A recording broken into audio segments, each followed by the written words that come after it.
Bagaimana supaya hati dan pikiran kita selalu merasa tenang, Bu ya? Karena kita sebagai manusia biasa dalam menghadapi cobaan hidup masih suka gelisah, Bu ya. Ya, terima kasih, Bu ya. Wassalamualaikum warahmatullahi wabarakatuh. Waalaikumsalam warahmatullahi wabarakatuh. Pertanyaan sedikit. Sebetulnya ketenangan itu adalah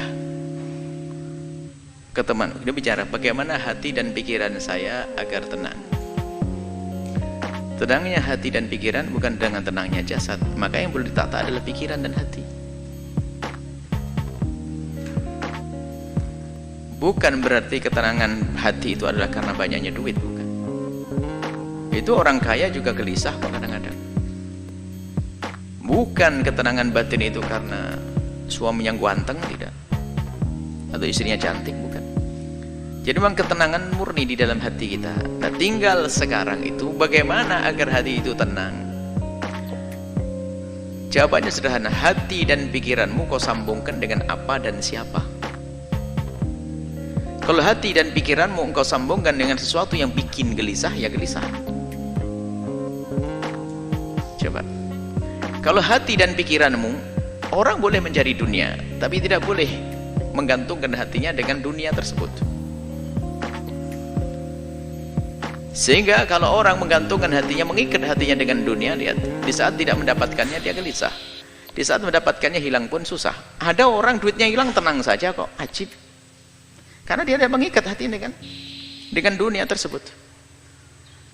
Maka dengan Allah lah, itulah ketenangannya ada dengan Allah. Kalau seorang dengan Allah duitnya hilang nggak susah, malah ngasih 1 miliar bangun pondok. Coba, lah kok bisa ini? Coba yang hatinya nggak sambung dengan Allah, 1 miliar ini buat abimat 2, udah tambah gede duit saya. Tapi enggak, hatinya tenang, kehilangan duit 1 miliar kok. Ini duitnya jatuh 100.000, puyengnya setengah mati, nangis-nangis. Nah, ini urusannya hati kita dengan siapa? Nah, kalau sudah urusan kita hati kita dengan Allah, udah Allah. Apapun di saat dia sakit, lihat, sakit jasadnya sakit, tapi kalau dia kenal Allah, dia akan tahu bahwasanya akan ada imbalan di hadapan Allah Subhanahu wa taala. Maka rasa sakit akan terreda dirasakannya, menjadi tidak separah, tidak semakin sakit. Sama itu loh, kok jauh sekali imbalan di akhirat, kok lama banget ya. Itu saja ibu yang hamil tua nggak bisa melahirkan, bawa ke dokter, ambil pisau dokter, buka perut saya. Dengan senang hati dia sakit, lihat banyak, senang. Ada sesuatu yang lebih menyenangkan dia. Apakah dia susah? Ya enggak. Begitulah sebetulnya ujian dari Allah di dunia ini. Tergantung harapan kita tuh di mana. Sehingga ada orang tuh putus asa, bunuh diri dan sebagainya, kan orang dungu dia. Orang dungu. Mau nikah nggak jadi, bunuh diri. Utang kebanyakan, bunuh diri. Gampang banget dia. Di negeri kafir banyak bunuh diri, nggak ada iman. Sebetulnya gelisah karena dia tidak punya Tuhan dia sebetulnya. Kalau punya Allah, nah ini sekarang biasakan dengan Allah. Maka ala bidzikrillah tatma'innul qulub. Mengingat Allah menjadikan terang hati. Bukan kegembiraanmu adalah dengan dibalik tumpukan harta. Coba kita melihat, kita menemukan orang di kampung-kampung sangat sederhana, gaji sehari untuk makan sehari. Tapi no problem, dia hidupnya candaria dengan istri, ya Masya Allah. Suaminya berangkat dulu, nanti tak kirim sarapan Pak ya. Enggih, berangkat suaminya duluan kok belum datang, sambil nyangkul. Suami inti yang bawa rantang ngasih bungkus pincuan begitu bawa. Makan Pak ya, nah pulang nanti bawa sayur suaminya. Tatanya Pak dapat burung, dapat ikan sedikit. Nggak pernah punya problem dia, kayak orang punya istana itu. Tapi yang rumahnya gede, mobil mewah itu belum tentu senang dia, karena urusan bukan dunia, gelisah. Mau kita pernah ngisi pengajiannya orang kaya, kayaknya gelisah semuanya tuh. Mulai dari gelisah rumahnya, sertifikatnya di bank semuanya ada. Mulai gelisah kebanyakan duit, Kok bisa gimana? Ini punya 2 perusahaan saja, saya sering ditinggal sama suami saya.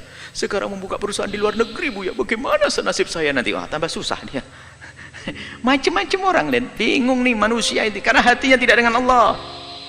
Maka ada bidzikrillah tatma'innul qulub. dengan banyak menyebut nama Allah, ingat Allah, akan menemukan ketentraman. Sehingga susah yang sesungguhnya adalah di saat dia jauh dari Allah. Kalau sudah jauh dari Allah, kecil pun jadi susah. Tapi kalau dengan Allah, bencana pun kayak apapun akan menjadi sebab dia senang, karena ini dari Allah.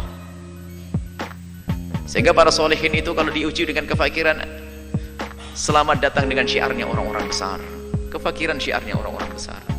Dia tidak menganggap sebuah kerendahan. Tapi lihat yang tidak punya umat, nasib sudah sholat tetap melarat, Tuhan tetap melarat. Kurang ajar sama Allah nih. Gimana bisa bahagia dengan Allah saja curiga begitu? Jangan Allah sudah nggak benar. Baik ya, kuncinya adalah bagaimana hati kita. Kita biasakan dengan Allah, dengan Allah. Hakikatnya seperti itu. Tapi di samping itu juga kalau kita berkumpul dengan kemuliaan, Anda akan menemukan kesejukan. Kenapa Allah akan turunkan rahmat di tempat semacam ini? Anda bergabung di tempat-tempat mulia. Biarpun secara zahir tidak langsung hiburan itu disajikan. Misalnya kalau orang ahli maksiat kan hiburannya adalah di tempat disko dan sebagainya, ketawa-ketawa. Ketawa sesaat itu susahnya panjang. Senang kelihatannya, tapi tidak tahu bahasa dia akan menemukan kesusahan yang panjang. Tapi kalau kita menghadiri tempat mulia semacam ini, dijanjikan oleh Allah ada rahmat diturunkan, Anda semakin sejuk. Anda berkumpul dengan orang senang, orang baik, dan ada kesejukan. Lihat, jujur, kita dengan orang soleh saja, kita lupa kok dengan segala permasalahan. Kalau Anda duduk dengan orang yang sangat Anda cintai dari ulama-ulama orang soleh, Anda duduk saat hilang kalau utang lupa, ini lupa, sakit lupa. Itu hanya dengan orang soleh. Bagaimana Anda merasa dekat dengan Allah Subhanahu wa Ta'ala? Bagaimana kita dekat dengan Nabi Muhammad SAW? Itu saja. Kembalikan hati kita dengan Allah. Biasakan berzikir, merenungi ya, merenungi tentang nasib kita nanti di akhirat.